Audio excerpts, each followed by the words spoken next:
New tonight, 2 News Investigates takes a deep dive into the events just after a mother and her teenage son were killed by a drunk driver. Now, you might recall this crash. It happened last fall on I-15. The victims were on their way home from an Andrea Bocelli concert. Our team first reported how Utah Highway Patrol took questionable steps just minutes after the crash. Now we are learning more about what officers allowed the drunk driver's parents to do and whether someone tried to cover it up. Chief Investigative Reporter Wendy Halloran joins us with why this case has a family and law enforcement experts outraged. Well, Mallory and Mark, our initial investigation showed serious procedural issues with UHP's handling of Kesley Pope at the crime scene. Tonight, I'm going to show you another problem that one policing expert says casts further doubt. I'd rather take a break for a second. That's Kesley Pope in the back of her parents' SUV, her mom Wendy comforting her daughter. Her dad, Jeff Pope, is in the driver's seat. At this point, she has already been informed that Susan Dow, the passenger in the other car, is dead, and the driver, her son Toby, was in critical condition. Pope, an adult, was never separated from her parents, who entered the crime scene after the deadly crash. Her sister showed up too. Sister was up there like filming the scene, like taking video, and I was like, excuse me, this is a crime scene? Show some respect to this family and get out of our crime scene. And she stormed off, like really mad.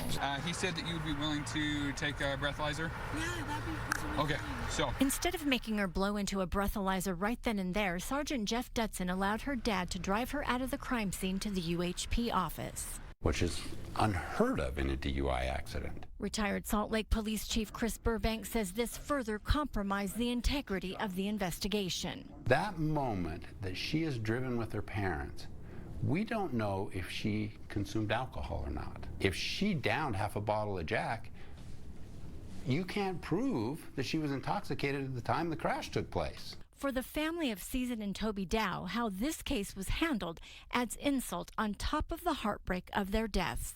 It's disturbing that she was allowed to be in the safe and comforting arms of her parents after what she'd done. And that's not all. 2 News Investigates found a discrepancy in how this was documented when it comes to who actually drove Kesley Pope to the UHP office. Sergeant Dutson's probable cause statement he swore to be true reads, she was in her parents' car and they drove her to the Utah County UHP office, so she was in a controlled environment away from the crash scene.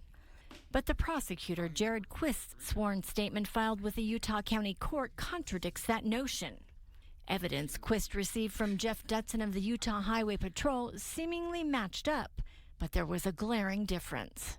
Quist wrote officers transported her to their office and conducted FSTs. That's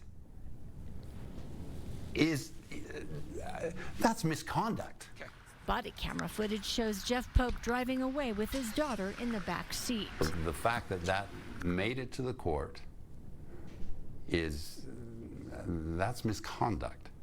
We wanted to ask Quist about the discrepancy, but our requests for an on-camera interview were declined. Instead, Chief Deputy Dale Iyer provided an explanation that said Attorney Quist made the mistake when he drafted the information and erroneously stated that the trooper transported the suspect to the station for testing. It is clearly evident, and there's no question as what the officer wrote and what's in the video statement should have never been misrepresented otherwise. Now, Iyer said the body camera video was not available to Jared Quist when he screened the case. He has not answered if an administrative investigation was conducted into this matter and whether the court was notified about this. I reached out to court spokesperson Tanya Mashburn and was told that the court didn't make the error, so it falls back on whoever filed the record. Mark?